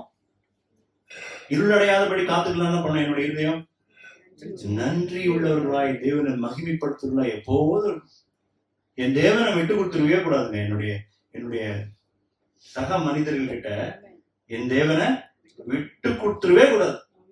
அவர் தாங்க எல்லாம். இயேசுதான் எல்லாம், அவர் தான் என்ன சொன்னாரு. நான் கூச்சப்படுறதே கிடையாது. அவர் தான் சொன்னாரு, என்னை வந்து பண்ணக்கூடாதுன்னு சொல்லியிருக்காரு, நான் பொய் சொல்ல முடியாது, இப்படியே சொல்லிடுது. அவன் என்ன பிசினஸ்ல யாராவது பொய் சொல்லாம இருக்க முடியுமா? அவன் கேட்பான், சொல்லிட்டு போ, நான் சொல்ல முடியாது, என்னால சொன்னா அவர் கூட இருக்க முடியாது, இன்னையோட என் வாழ்க்கை முடிஞ்சது, அவ்வளவுதான். நான் பொய் சொல்லி அவர் கூட என் இயேசுவை நான் மகிமைப்படுத்திக்கிட்டே இருக்கணும். அதான் என்னுடைய வாழ்க்கையின் லட்சியம். வேற எதுவும் லட்சியம் கிடையாது. இந்த லட்சியத்தை நான் வச்சோன்னா எனக்கு நிம்மதியா இருக்கு மனசு. எனக்கு வேற கோலே இல்லை பாருங்க. இப்ப செத்தாலும் இன்னைக்கு செத்தா நாளைக்கு பாடலாம் சொல்லுவாங்க, அந்த மாதிரி இன்னைக்கு செத்தா கர்த்தருடைய மடியில போய் நிற்கலாம், அவ்வளவுதான், முடிஞ்சு போச்சு. வேற கன்ஃபியூஷனே இல்லை லைஃப்ல. ரொம்ப ஈஸியாகிட்டு போயிட்டாரு இயேசு வாழ்க்கையை. நானே வழி சத்தியம் ஜீவன் எடுத்துருங்க. ஜீவன் சொன்ன நிறைய பேர் கன்ஃபியூஸ் ஆயிடுறாங்க. நானே வாழ்க்கை, எப்படி? நானே வழி, நானே உண்மை, நானே வாழ்க்கை. அவரே வாழ்க்கையை நீங்க வெட்டியும் வச்சீங்களா, வேற கன்ஃபியூஷனே இருக்கு. கர்த்தரை பிரியப்பட்டதான்ப்பா என்னோட வாழ்க்கை, அவருக்கு பிரியம் இல்லாத நான் எதுவுமே செய்ய மாட்டேன். நான் ஓப்பனா நிறைய தடவை சொல்லியிருக்கேன், ஆண்டவரே நீ தொட்டு கொடுக்காத எதுவுமே எனக்கு வேணாம். எப்படி? நீங்க பிளஸ் பண்ணி கொடுக்காத எந்த பொருளும் எனக்கு, ரோல்ஸ் ராய்ஸ் காரே கொண்டு வந்து எனக்கு கொடுத்தா கூட, 3 கோடிக்கு கார் கொண்டு வந்து கொடுத்தா கூட, கர்த்தர் தொடாட்ட அந்த கார் எனக்கு வேண்டாம். இதுதான் ஆண்டவர் எதிர்ப்பு. என் பிள்ளை என்ன பண்றான்னு பார்த்துட்டே இருக்க. இந்த இடத்துல அவன் என்ன பேசுறான், இந்த இடத்துல அவன் எப்படி பிஹேவ் பண்றான், என்ன மகிமைப்படுத்துறான், எனக்காக நிக்கிறான். நாங்க ஆண்டவர் நமக்காக நின்னாரா இல்லையா? சிலுவையில அவமானம் போடப்பட்டார்ல, நிந்தையை அனுபவிச்சார்ல, நிந்தையை அனுபவிச்சாரா இல்லையா? அசிங்கப்பட்டாரா இல்லையா? காரி துப்புனாங்க, தாடியை பிடிச்சி எடுத்தாங்க. அவ்வளோ தேவாதி தேவனை நமக்காக தானே நின்னாரு. ஒவ்வொரு நாளும் ஜெபத்துல அவருடைய கல்வாரிய நினைச்சு பார்க்காம நான் எழுந்து வரமாட்டேன். எனக்குன்னு எடுத்துப்பேன். யாரு? உலகத்துக்கு தான் மறிச்சாரு, இல்லைன்னு சொல்ல, உங்களுக்கு தானே மறிச்சாரு. பர்சனலா எடுத்துக்கணும். எனக்காக என் இயேசு மறித்தார், அவர் இல்லைன்னா நான் செத்துப்பேன். நான் இன்னைக்கு இருக்கிறது எதுக்காக? கர்த்தருடைய கிருபையினால. நான் பாவம் இல்லாம இருக்கேன். இன்னைக்கு நம்ம 2 விதத்துல வேதத்தை சொல்லுவோம். நான் பாவி, இன்னொரு நீதிமான். நம்ம பாவியா நீதிமான்? டக்குன்னு சொல்லுங்க பாவம். பாவம் இல்லை என்போமானால் அப்படின்னு யோவான் வேற சொல்றாரு. நம்ம பாவியாவும் இருக்கோம், நீதிமானாவும் இருக்கும். எப்பெல்லாம் குற்றம் கழுவப்படுதோ அப்பெல்லாம் நீதிமான ஆயிடுறோம். கழுவப்படாத நிலையில பாவியாக. புரியுதா உங்களுக்கு? தூசி படிச்சுக்கிட்டே தான் இருக்கும் உங்க மேல. சிந்தை மூலமா எந்தெந்த காரியங்கள்லாம் தேவனுக்கு பிரியமெல்லாம் அப்பெல்லாம் பாவம் உங்களுக்குள்ள வருது. பாவத்தை எப்பெல்லாம் அறிக்கிட்டு தேவன்கிட்ட சொல்றீங்களா அப்பெல்லாம் நீதிமானம் ஆறீங்க. இப்போ அடுத்த வசனம் பிலிப்பியர் 4:6 வாசிங்க. நீங்கள் ஒன்றுக்கும் கவலைப்படாமல் எல்லாவற்றையும் குறித்து உங்கள் விண்ணப்பங்களை ஸ்தோத்திரத்தோட கூடிய ஜெபத்தினாலும் வேண்டுதலினாலும் தேவனுக்கு தெரியப்படுத்துங்கள். நீங்கள் ஒன்றுக்கும் கவலைப்படாமல் எல்லாவற்றையும் குறித்து எப்படி செலுத்தணும்? அவர்கிட்ட ஸ்தோத்திரம். எடுத்தவனும் வாயில் என்ன வரணும்? ஸ்தோத்திரம். நீங்க நன்றி செலுத்தி தான் ஸ்டார்டே பண்ணணும் உங்களுடைய ஜெபத்தை. சோத்திரத்தோட கூடிய ஜெபத்தினாலும் வேண்டுதலினாலும் தேவனுக்கு தெரியப்படுத்துங்க. அப்பொழுது அவர் வெறும்னா சொல்லியிருக்கலாம், எல்லாத்தையும் தேவன் சொல்லுங்க, அவர் பார்த்து பாருங்க சொல்லியிருக்கலாம். ஆனா பவுல் ரொம்ப டீட்டெயிலா எழுதுறாரு. ஏன்னா அவர் டெய்லி பிராக்டிஸ் பண்ற காரியத்தை அங்க எழுதுறாரு. என்ன சொல்றாரு? நீங்க ஒண்ணுக்கும் கவலைப்படாம, நீங்க கவலைப்பட்டே கலங்குறீங்கன்ற. நீங்க கவலையை மேற்கொள்ள முடியாத கிறிஸ்தவர்கள் அதிகம். ஒண்ணுங்க, ஒரு சின்ன விஷயம் சொல்லி முடிச்சிடுறேன். நமக்குள்ள இந்த புன்சிரிப்பு, ஒரு ஹாப்பியஸ்ட் ஃபேஸ், ஒரு சந்தோஷமான முகம், நன்றியுள்ள இருதயம் எப்போதுமே எதையோ குறித்து கவலைப்படாது, முகமுறுப்பா இருக்காது, முகம் சோர்வெல்லாம் வச்சுக்காது. கஷ்டம் உள்ள இருந்தா கூட கர்த்தர் அனுபவிச்சார், அவருக்கு நன்றி செலுத்திட்டு சந்தோஷமா ஃபேஸ் இருக்கும். ஒரு வெளிநாட்டில் நடந்த ஒரு நல்ல ரியல் ஸ்டோரி இது. ஒருத்தன் சூசைட் பண்ணிக்கிறதுக்காக அவனுடைய வாழ்க்கையில விரக்தி, ஏதோ பிரச்சனை, அவனுடைய ரூம்ல நினைக்கிறான், நான் இந்த பிரிட்ஜை கிராஸ் பண்ணி போவேன். ஏதோ ஒரு பிரிட்ஜு, அதை கிராஸ் பண்ணி போய் அந்த பிரிட்ஜிலேருந்து விழுந்து இறந்து போயிடுவேன். ஆனா அவன் ஒண்ணு நினைச்சானா, யாராவது என்னை பார்த்து ஒரு புன்முறுவல் சிரிச்சா நான் அந்த தற்கொலை பண்ணிக்கிற எண்ணத்தை விட்டுட்டு திரும்பி வந்துடலாம் அப்படின்னு அவன் டைரியில் எழுதியிருக்கான். இது நிஜமா நடந்தது. வெளியே போறான், பிரிட்ஜு போய் விழுந்து செத்துட்டான். பாடியெல்லாம் எடுக்கிறாங்க, போலீஸ் வந்து எல்லாம் போஸ்ட்மார்ட்டம் பண்றது, அவன் ரூம்ல போய் சர்ச் பண்றாங்க, பார்ப்பாங்கல்ல என்ன எழுதி வச்சு போயிருக்கான். லாஸ்டா அதில் எழுதியிருந்தான், யாராவது புன்முறுவல் பூச்சிருந்தா நான் இந்த தற்கொலையை நான் விட்டுருப்பேன் அப்படின்னு எழுதியிருந்தான். அப்போ யாருமே, அப்ப நான் அதை கேட்கும் போது எனக்கு தோணுச்சு, இது ரியலா நடந்திருக்குது. அப்போ நம்ம எல்லாரும் ஒரு இறுக்க முகத்தோட, யாருக்குமே ஆசீர்வாதமா இல்லாம, அந்த ஒரு சிரிப்பு அவனை வந்து பேசிக்க கூட மாட்டான். அவனை பார்த்து அப்படி ஒரு சின்ன ஸ்மைல் பண்ணியிருந்தா என்ன ஆயிருக்கும்? அவனோட உயிர். ஆண்டவர் நமக்கு என்ன சொல்லி கொடுக்குறாரு? அதுல இருந்து என்ன சொல்லி கொடுக்குறாரு நம்ம கிட்ட? அவருடைய பிள்ளைகள் என்ன, அவர்கிட்ட என்ன நம்ம கிட்ட என்ன எதிர்பார்க்க? எல்லாம் எதையோ பிடிக்க போற மாதிரி, என்னத்தையோ கிழிக்க போற மாதிரி, மூஞ்ச என்னமோ மாதிரி வச்சுக்கிறோம். மனசு சரியில்லை, எப்போதும் கவலை, எப்போதும் டிப்ரெஷன். நீங்களே டிப்ரெஷன் இருந்தா இன்னொருத்தனை எப்படி டிப்ரெஷன் வெளியே கொண்டு வரும்? நமக்கு இயேசு இருக்கிறாருங்க, அதை மறந்துடக்கூடாது. நமக்கு யார் இருக்கா? வானத்தையும் பூமியும் உண்டாக்கணும் கூட. இயேசு சொன்னா கூட நீங்க விரும்பின சின்ன ஆமென் தான் போட்டீங்க. வானத்தையும் பூமியும் உண்டாக்கினவர் உங்கள்கிட்ட இருக்கு. வேதம் என்ன சொல்லுது? உலகத்தில் இருக்கிறவனிலும் இருக்கிறவர், சாலமோனிலும் பெரியவர் உங்களுக்கு முன்னாடி நிற்கிறார். இயேசு சொல்றாரு, சாலமோனிலும் பெரியவர் அவருக்கு முன்னாடி நிற்கிறேன். அது கூட தெரியாம இருக்கிற, என்னால செய்யக்கூடாத அதிசயமான காரியம் ஏதாவது உண்டா? காட் சொல்றது என்னது? என்னால செய்ய முடியலன்னு எவனாவது ஒருத்தன் வந்து சொல்ல முடியுமா? அப்ப நம்ம ஃபேஸ் தான் இண்டக்ஷன் ஆஃப் அவர் ஹார்ட்னு சொல்லுவோம். அப்போ நம்முடைய இருதயத்தை ரிஃப்ளெக்ட் பண்ணுது. அகத்தின் அழகு என் முகம் எப்படி இருக்கணும்? அவருடைய முகத்தை எங்கள் மீது பிரகாசிக்க பண்ணும். வேதவசனம் இருக்கு. எப்படி? அவருடைய நம்ம தான் நிலவு மாதிரி. சூரியன் யாரு? ஆண்டவர். அவருடைய லைட் என்ன பண்ணும்? என்ன பாக்குற ஒரு டிஃப்ரெண்டா பார்க்கணும். இவங்ககிட்ட ஏதோ இருக்கு, இவர்கிட்ட போன ஒரு உற்சாகம் அடிக்குது, இவர் என்ன தேட்டலர், அப்படியே சோர்ஸ் ஆஃப் ஆறுதல் என்கிட்ட இருக்குங்க. ஊழியக்காரன் இருக்கிற ஒரு தகுதி என்னது? ரெடியா நான் கன்சோல் பண்ண ரெடியா இருக்கணும். என் வாழ்க்கை பிரச்சனை ஒண்ணும் கிடையாது, என் தேவன்கிட்ட காத்தால கொடுத்துட்டு வந்தாச்சு. ஆமென் சொல்லுங்க. என் பிரச்சனை எல்லாத்தையும் காத்தால அவர்கிட்ட லோட் பண்ணிட்டு நான் வந்தாச்சு. இன்னைக்கு பூரா யாரையாவது ஆசீர்வதிக்க போறேன். எப்படி?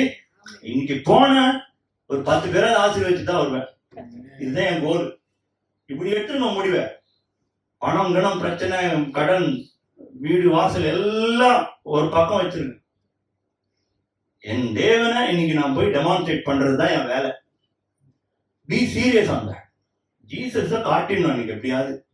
வாயில கிடையாது, என்னுடைய எல்லா செயலையும். ஆமென் சொல்லாமா? அதை பார்த்து அவன் எல்லாம் என்கிட்ட வரணும். என்கிட்ட என்ன? ஆண்டவர்கிட்ட வரணும். நான் ஒரு மேக்னெட் மாதிரி, ஒரு பவர்ஃபுல் மேக்னெட். இவன் எப்படி அந்த சோர்வான இந்த உலகத்துல இவ்வளவு சந்தோஷமா இருக்கான்? சோர்ஸ் வேற எங்கேருந்தோ எடுக்கிறான். இவங்க ஆண்டவர் தான் உண்மையான ஆண்டவர். அப்படி வந்துடணும். நெபுகாத்நேச்சர் மாதிரி கன்ஃபியூஸ் ஆயிட்டான் பாத்தீங்களா? தானியேல் கிட்ட நெபுகாத், இவங்க ஆண்டவர் தான் ஆண்டவர். இவன் டெமான்ஸ்ட்ரேட் பண்ணி காமிக்கிறான். போய் அக்னி இதுல போயிட்டு வரான். இன்னைக்கு உற்சாகப்படுத்த வேண்டிய நாமளே எப்படி இருக்கோம்? சோர்ந்து கிடக்கணும். இது ஃபெயிலியர் ஒத்துக்க மாட்டீங்களா? நீங்க ஃபெயிலியர் தானே அது. நான் பிரேயர் ரெக்வெஸ்ட் எல்லாம் கொடுக்கறதுலாம் கிடையாதுங்க, வேணான்ற தப்பு கிடையாது. பிரேயர் ரெக்வெஸ்ட் ரொம்ப சோர்ந்து போயிருக்கு, கொடுக்க தப்பு கிடையாது. ஆனா என்ன நோக்கி நிறைய பிரேயர் ரெக்வெஸ்ட் பண்ண, இந்த பிரதர் ப்ரே பண்ணாதான் பெரிய காரியம் கிடையாது. உற்சாகமா, அதாவது ஒரு வசனம் சூப்பரா இருக்கும், ஊக்கமான வேண்டுதல் மிகுந்த. நான் ஊக்கமா ஒருத்தருக்காக ஜெபிக்கணும்னா நான் எப்படி இருக்கணும்? உற்சாகமா இருக்கணும். கத்துக்குள்ள என்னுடைய ஆவியில நிரம்பி இருக்கணும். நான் மாம்சம் மேலேங்க இருக்கக்கூடாது. என் வாழ்க்கையில என்ன இருக்கணும்? ஆவி மேலோங்கி இருக்கணும். பரிசுத்த ஆவியில நிறைஞ்சிருக்கணும். தேவான் எப்படி இருந்தானா பரிசுத்த ஆவி நிறைந்தவன் ஆயின்னு போட்டு கல்லால் அடிக்கிறாங்க, அவன் முட்டி போட்டு இவங்களுக்காக ஜெபம் பண்ணிட்டு இருக்கான். இயேசு கிறிஸ்துவோட ஆவி கல்லால் அடிச்சு சாவடிக்கிறாங்க. நீங்க நினைச்சு பாருங்க, ஒண்ணு நினைச்சு பாருங்க. நீங்க முட்டி போட்டு உங்களை கல்லால் அடிக்கிறவனுக்கு ஜெபம் பண்றானா அவன் என்ன நிலையில இருப்பான் பாருங்க. அவன் என்ன நிலையில இருப்பான் பாருங்க. நீங்களும் நானும் அப்படி இருக்குமா? ஒரு வார்த்தை சொன்னாலே மூஞ்சி தூக்கி வச்சு உட்காந்துருக்கோம். கரெக்டா இல்லையா? உண்மையை சொல்லுங்க. ஒரு வார்த்தை சொன்னா ஒரு நாள் ஃபுல்லா போச்சு. பிசாசுக்கு தெரியும், ஒரு சின்ன தட்டலாம் இன்னைக்கு முடிஞ்சு போச்சு. இன்னைக்கு டே அவுட் வந்து ஒன்று நான் ஒவ்வொன்றா சொல்றேன். ஒரு டே உங்களுக்கு அவுட் ஆச்சுன்னா நீங்க நஷ்டம்னு அர்த்தம், லாஸ். காசு நஷ்டம். அதனாலதான் ஆண்டவர் இவரு பவுல் சொல்றாரு, எல்லாத்தையும் குப்பையும் நஷ்டம் என்றேன். அதெல்லாம் அவர் அறிகிற அறிவின் மேன்மைக்காக இதெல்லாம் நஷ்டம், எனக்கு இதெல்லாம் வேணாம், எனக்கு அவர் தான் என் முக்கியம் அப்படி நினைக்கிறான் பவுல். இன்னைக்கு ஒரு முடிவு எடுங்க. நான் யாருக்காவது உற்சாகமா, யாருக்காவது ஆசீர்வாதமா, பிரயோஜனமா இருக்க போறேன். இன்னைக்கு நான் வெளியே வந்தேன்னா செம பவரோட வர போறேன். ஃபுல்லி சார்ஜ்டு, ஃபுல் சார்ஜில் வரணும். பேட்டரி டவுன் மாதிரி வரக்கூடாது. நீங்க ஃபுல் சார்ஜ், ஆவியில நிரம்பி காத்தால. அதுதான் நான் ஜெபிக்க சொல்றேன். நான் ஜெபிக்க சொல்லுங்க. இயேசு இருட்டோட எழுந்து எதுக்கு போறாரு? இயேசு யாரையாவது குணப்படுத்தணும் அங்க உட்காந்து 1 hour ஜெபிக்கிறாரா? ஒரு வார்த்தை சொல்றாரா இல்லையா? எழுந்துரு, போ, வா. இந்த வார்த்தை லாசரு எழுப்புறது கூட ரொம்ப நேரம் கிடையாது. வெளியே வா. இது நடக்குது இயேசுக்கு. உங்களுக்கு நடக்குமா? சத்தியமா நடக்கும். என்ன விசுவாசிக்கிறவன் என்ன போல கிரியை செய்வான், எனக்கு மேலையும் செய்வான்ற. எனக்கு மேலையும் செஞ்சுட்டாங்க. அப்போஸ்தலர் செஞ்சாச்சு, எத்தனையோ பேர் செஞ்சாச்சு, எத்தனையோ பேர் உயிரோட எழுப்பிட்டாங்க. இன்னைக்கு வியாதியத்திற்கு சுகப்படுறது கூட நமக்கு விசுவாசம் கிடையாது. காரணம் என்னன்னா, நம்ம இன்னும் நம்மளுடைய நிலைமை தெரியல. நீங்க ராஜா வீட்டு பிள்ளைன்றது உங்களுக்கு தெரியல, நீங்க தேவனுடைய பிள்ளைன்றது உங்களுக்கு தெரியல. தெரிஞ்சிருந்தும் நீங்க அதை இன்னும் அதுக்குள்ள இன்னும் வளரல. உங்களை உற்சாகப்படுத்ததான் ஆண்டவர் பேசிட்டு இருக்காரு. ஆமென் சொல்லுங்க. உங்களை விட மாட்டார். இந்த சபையில உங்களை விடவே மாட்டார். உங்களை ஒரு வழி பண்ணாம விட மாட்டார். நான் வரும்போதே முடிவோடு தான் வந்தேன். ஆண்டவரே, இந்த ஜனங்களுக்கு அவங்க இருக்கிற கட்டுகள்ல இருந்து விடுதலை ஆகும்பா. ஒரு கட்டுல கூட யாரும் இருக்கக்கூடாது. நான் இப்படி வந்தானேன்னு சொல்லி இன்னைக்கு நீ வெளியே போக கூடாது. என் இயேசு என்னை விடுவித்தார். நான் ஆபிரகாம் கிட்ட சொல்றாரு, நான் ஆசீர்வதிப்பேன், நீ ஆசீர்வாதமா இருப்ப. இது பின்னாடி மைண்ட்ல வச்சுதான் உங்களை ஆசீர்வதிக்கிறேன். அவருடைய பிளான பாத்துங்க. உங்களை ஆசீர்வதிக்கிறது எதுக்காகனா, ஆசீர்வாதமாய் இருப்பதற்காக. அதை முடிவு பண்ணிக்கங்க. அதாவது ஒருத்தர் சொன்னாராம், இந்த பூமி ஆண்டவர் ஃப்ரீயா ரெண்ட் கொடுத்துருக்காரு நம்மள. கரெக்டா இல்லையா? என்னைக்காவது சார்ஜ் பண்றாரா? இப்போ பக்கத்துல ஒரு பிளாட் வாங்கினா 3 கோடி ஆகும்னு. கரெக்டா இல்லையா? நீங்க நிக்கிறதுக்கு அவன் சார்ஜ் பண்றான். எவனோ ஒருத்தன் அவன் அவளுக்கு காசே கொடுக்கல. கரெக்டா இல்லையா? எப்பயோ ஒரு காலத்துல புறம்போக்கெல்லாம் வச்சிருப்பான். அந்த நிலத்தை ஆக்குபை பண்ணுவான். அந்த நிலத்தை இன்னொருத்தங்க விற்பான். என்னது, கடைசியில யாருக்கு காசு போல? அவரோட தானே லேண்டு, அவருக்கு தானே நிலம். யாராவது அவருக்கு போய் ரெண்ட் கொடுத்துருக்காங்களா? இல்லையே. அப்போ ஆண்டவருக்கு ரெண்ட் கொடுக்கறதுக்கு என்ன பண்ணோம்? நீங்களும் நானும் கண்டிப்பா ரெண்ட் கொடுக்கணும். ஒரு ஊழியக்காரர், நல்ல ஒரு பரிசுத்தவானவர், பேர் ஞாபகம் இல்லை, அவர் சொன்னாராம், யாராவது கர்த்தருக்கு இந்த வாடகை செலுத்தணும் நீங்க விரும்புனீங்கன்னா ஒரு காரியம் பண்ணா அவர் வாடகை செலுத்தின மாதிரி, என்ன, மற்றவங்களுக்கு உதவி செய்யும், மற்றவங்களுக்கு ஆசீர்வாதமா இருக்கு. இது ஒண்ணுதான் கர்த்தருக்கு என்ன பண்ண முடியுமா? ரெண்ட் பே பண்ண முடியும். இன்னொன்னு நன்றியோட இருக்கணும். கர்த்தர் எல்லாத்தையும் கொடுத்ததுக்கு காசு போட்டானா நம்ம நிலைமை என்ன ஆகும்? ஒரு பில்லு ஒண்ணு போட்டு கொடுத்தாருன்னு வச்சுக்கலாம், நிலைமை என்ன ஆகும்? நம்ம நன்றி இல்லை ஒன்னு சொல்றோம். அவர் போல ரிஃப்ளெக்ட் பண்ணதான் நம்மளெல்லாம் ரட்சிப்புக்குள்ள நடத்திருக்காரு. ஆனா அது ஃபெயில் ஆகும். எவ்ரிடே நம்ம ஃபெயில் ஆகும். நம்ம அவரை போல இல்லை. சேலஞ்ச் எடுத்துக்கணும். அதோட நான் இனி வரைக்கும் இருந்தது போதும்பா. என் சோக பாட்டு, சொந்த பாட்டு சொல்லி மற்றவங்களை நான் வெறுப்பேற்ற விரும்பலான்றேன். மற்றவங்களை உற்சாகப்படுத்த போறேன். சாக போறவனை திருப்பி அனுப்ப போறேன். ஆமேன்னு சொல்லாமா? சாக போறவனை திருப்பி கொண்டு வரணும். செத்தவனையும் ஆண்டவர் திருப்பி கொண்டு வர்றாருங்க. நம்ம சாக போறவனையாவது கொண்டு வர முடியாதா? செத்தவனையும் எழுப்புறாரு. நீ என்ன சாவடிக்கிறது, நான் எழுப்புவேன்னு போய் எழுப்புறாரு. கரெக்டா இல்லையா? இவங்க எல்லாம் சொல்றாங்க, நீங்க வந்திருந்தா சரியா இருக்கும், அது பண்ணிருக்கோம், ஒரு செத்து 4 நாள் ஆச்சு, நாரி போச்சு, நீங்க பேசாம இருக்கு, நான் எழுப்புறேன். கட்டோட எழுந்து வரான். அப்போ நம்ம கொண்டு கர்த்தர் செய்ய வேண்டிய காரியம் நிறைய. 1 2 கிடையாது. எத்தனை பேர் விடுவிக்கலாம் தெரியுமா? உற்சாகமான ஒரு வார்த்தை, உற்சாகமான ஒரே வார்த்தை ஒருத்தனை உயிர்ப்பிக்கும். நீங்க போய் கை வச்சு அவன் தோல்ல கை வச்சு எல்லாம் சரியாயிடும், ஆண்டவர் இருக்காருப்பா, கவலைப்படாது, எனக்கு நடத்துல பண்ண மாட்டாரா, முடிஞ்சு போச்சு அவன் லைஃப், அவள்தான். அவன் பிசாசு காலி, அவன் வாழ்க்கையில பிசாசு ஓடுவான். பிசாசுக்கு எடுத்து நிற்கிறதுனா எப்படி, பல்ல கட்சி இப்படி நிக்கிறதா, அப்படி பல்ல கட்சினா ஓடுறானா? தேவனுக்கு கீழ்ப்படிந்திருங்கள், பிசாசுக்கு எடுத்து நிக்கிறதுனா என்னது? தேவனுக்கு கீழ்ப்படியணும், பிசாசுக்கு பிடிக்காத காரியத்தை தான் செய்யணும். பிசாசை வெறுப்பேற்றனா எப்படி? நான் இப்படியே சொல்றது, சிலுவையிலேயே தோற்கடிக்கப்பட்டவனா நீ, டிஃபீட்டட் ஆன் த கிராஸ். யார சிலுவையில அரைஞ்சு பார்க்கறதுக்கு ஆசைப்படுறாரு இவரு, அவர் உயிரோடு திருப்பி வந்தார். பிசாசை தோற்கடிக்கணும்னா உங்க எப்பொழுதுமே உங்க இதயத்துல நன்றி உணர்வு இருந்துகிட்டே இருக்கு. நன்றி உணர்வு இருந்துச்சுன்னா முறுமுறுப்பே இருக்காது. நன்றி உணர்வு உங்களுடைய முறுமுறுப்பை ரீப்ளேஸ் பண்ணும். இதை வேணா எழுதி வச்சுங்க. உங்களுக்குள்ள நன்றி உணர்வு இருந்தாலும் இந்த முறுமுறுப்பு, இந்த குப்பை கூட எல்லாத்தையும் ரீப்ளேஸ் பண்ணும். இன்னும் வேணும் இன்னும் வேணுங்கிற அந்த கிரேவிங் நிர்மூலமாயிடும். அந்த கிரேவிங் இருக்கக்கூடாது ஆண்டவர் விரும்புறாரு. நீங்க கொடுத்தா போதும், ஆண்டவரே இன்னைக்கு நான் சந்தோஷமா 3 வேளை ஆகாரம் எனக்கு இருக்குது இல்ல, நல்ல ஒரு வீடு இருக்குது, நல்ல அழகான ட்ரெஸ் இருக்குது, நல்ல நான் சொன்ன வந்தவொடனே அழகா இருக்கிறீங்க, என்ன எல்லாம் அழகா இருக்கிறீங்க, இதுக்கு மேல என்ன வேணும்? ஏதாவது வேணுமா? ரியலி சொல்றேன், நான் கேட்காத ஆர்டர்ஸ்லாம் வருது, ஓப்பனா சொல்றேன். நான் ஒன்றும் பண்ணல, ப்ளீஸ் தான் பண்றேன். என்னால நான் வானான்ற ஆர்டர் ரிஜெக்ட், இப்போ ராஜாக்கு தெரியும், ரிஜெக்ட் பண்றேன், எனக்கு வேணான்ற அவ்வளோ வருது, என்னால் பண்ண முடியல. கர்த்தர் நினைச்சா ஒரு மனுஷனை பெருக பண்ண முடியும். அவருடைய பலத்த கருத்துக்குள் அடங்கிருங்கள், அவர் உங்களை உயர்த்துவார்னு போட்டு. ஒரு சின்ன லாஜிக் புரிஞ்சுக்கணும். தேவனுடைய ராஜ்யத்தையும் இது திருப்பி திருப்பி இதே தான் சொல்றேன். ஸோ ஆண்டவருக்கு மகிமை உண்டாதா. கடைசியா ஒரே ஒரு வசனம் சொல்லி முடிச்சுக்கிறேன்.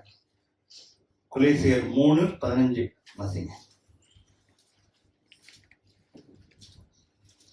தேவ சமாதானம் உங்கள் இருதயங்களில் ஆழக்கடவது, இதற்கென்றே நீங்கள் ஒரே சரீரமாக அழைக்கப்பட்டீர்கள், நன்றி அறிதல் உள்ளவர்களாயும் இருங்கள். இதை விட பெரிய வாசனம் உங்களுக்கு தேவையில்லை. தேவ சமாதானம், இந்த நன்றி அறிதல் இருந்தா தேவ சமாதானம் ஆளுகை செய்யும், ஆளுகை செய்யும். நான் அந்த சமாதானத்தை குறித்து நான் இப்ப ரிசர்ச்சே பண்ணிட்டு இருக்கேன். சமாதானம் சொல்லிட்டு போயிட்டாரு, என்னுடைய சமாதானத்தையே கொடுக்குறேன்னு சொல்லிட்டு போயிட்டாரு. அந்த சமாதானம் இருந்துச்சுன்னா எப்படி இருக்கும்? அந்த ஆங்ஸைட்டியே இருக்காது. என்ன இருக்காது? ஆங்ஷியஸா இருக்க மாட்டீங்க. ஏதாவது பார்க்கறத பிடிக்கிறதுக்கு அலையிறாங்கல்ல, அந்த மாதிரி எண்ணமே இருக்காது. அதை வாங்கணும், இதை பண்ணணும், அவனை போல இருக்கணும். நோ, என் கோல வேற. அப்ப என் இருக்கையும் பூரா சமாதானம், அசைக்க முடியாத சமாதானம். பிசாசால ஒண்ணுமே பண்ண முடியாது. அவங்கள அவன் கம்பேர் பண்ணிலாம் காட்டுவான். அத்தனை பழங்களை சாப்பிட்டியா, அதை பாட்டியா, இதை பண்ணியா, இந்த மாதிரி போன் வாங்கினியா, இவ்வளவு வச்சிருக்கியா, ஒண்ணுமே இருக்காது. உங்களுக்கு என்ன வேணும்?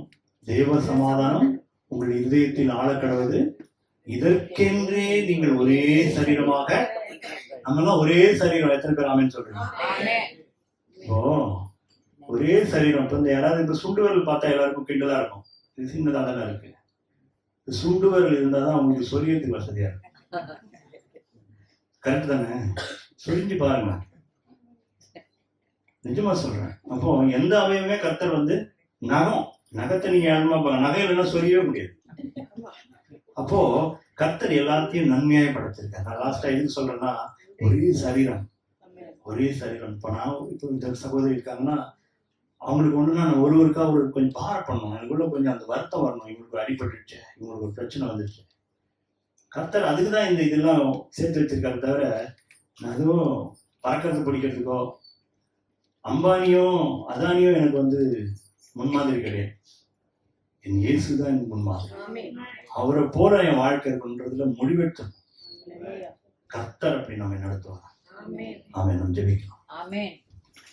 கிருபையும் எனக்கும் அன்பும் நிறைந்த நல்ல தகவல், உங்களுடைய ராஜ்யத்திற்கு எங்களை தகுதி உள்ளவர்களாக மாற்றினீர்கள். எப்பேற்பட்ட ராஜ்யம், எப்பேற்பட்ட ஒரு வாழ்க்கைக்கு நீங்கள் எங்களை அழைத்திருக்கிறீர்கள். நாங்கள் இன்னும் குழப்பமும் புலம்பலும் சோர்ந்து போன முகத்தோடு மற்றவர்களுக்கு ஆசீர்வாதமாய் இல்லாமல் நன்றி உணர்வே இல்லாதவர்களுக்கு நாங்கள் வாழ்க்கை நடத்தாதபடி தேவனே நீ எவ்வளவு வார்த்தைகளால் எங்களை தேற்றுகிறீர். உம்முடைய வசனத்துக்கு குறைவில்லை ஆண்டவரே, உம்முடைய ஆகாரத்துக்கு குறைவில்லை.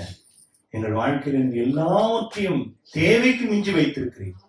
இன்றைக்கு போய் காசாவில் இருக்கிற ஜனங்களிடத்துல கேட்டா தெரியும், வீடு வாசல் இழந்து ஒருவேளை ஆகாரம் கூட இல்லாத அந்த கியூல போய் நிற்கிறவங்க கேட்டா தெரியும், ஆண்டவரே நாங்கள் எங்களை பூரணமாய் வைத்திருக்கிறீர்களப்பா, எங்களுக்கு எல்லாவற்றையும் தந்திருக்கிறீர் ஆண்டவரே. நன்றி செலுத்துகிறோம், நன்றி செலுத்தலாம், எல்லாரும் நன்றி செலுத்தலாம் ஆண்டவரே.